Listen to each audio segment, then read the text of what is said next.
প্রথমবারের মতো FIFA ASEAN cup খেলবে বাংলাদেশ, আমন্ত্রণ পেল ফিফা থেকেও।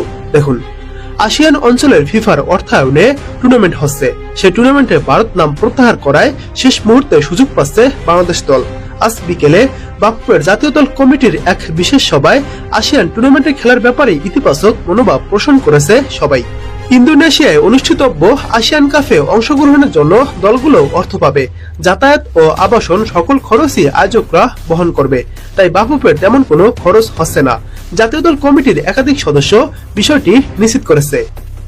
আসিয়ান কাপে বাংলাদেশ প্রথমে খেলার আমন্ত্রণ পায়নি, ভারত আগে থেকেই ছিল। অন্য দল নাম প্রত্যাহার করায় পাকিস্তান সুযোগ পায়। বাংলাদেশ কেন খেলতে পারছে না, এ নিয়ে সমালোচনা হয়েছে অনেক।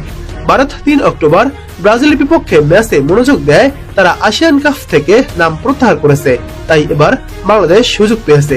সেপ্টেম্বরে বাংলাদেশ ঢাকায় টুর্নামেন্ট আয়োজন করতে চেয়েছিল, আবার ওই সময় কিরগিজস্তানে খেলার আমন্ত্রণ ছিল। বাংলাদেশ ফুটবল ফেডারেশন এ নিয়ে খুব দ্বিধায় ছিল, তবে আসিয়ানের আমন্ত্রণ পাওয়ায় সেই সংকট এবার দূর হয়েছে। ফিফার অর্থায়নে 24 সেপ্টেম্বর থেকে 4 অক্টোবর ইন্দোনেশিয়া হবে এই টুর্নামেন্টটি।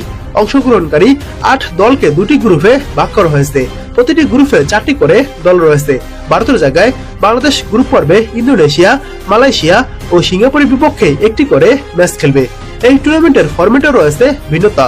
গ্রুপ পর্ব শেষে 2 গ্রুপের চ্যাম্পিয়ন দল সরাসরি খেলবে ফাইনাল। শুধু শিরোপার লড়াই শেষ নয় প্রতিযোগিতা, 2 গ্রুপ রানার্স আপ দল খেলবে তৃতীয় স্থান নির্ধারণী ম্যাচে। 2 গ্রুপের তৃতীয় হওয়া দলগুলো মুখোমুখি হবে পঞ্চম স্থান নির্ধারণী ম্যাচে, আর গ্রুপের চতুর্থ হওয়া দল দুটি খেলবে সপ্তম স্থান নির্ধারণী ম্যাচ। তাই টুর্নামেন্টে 4টি ম্যাচ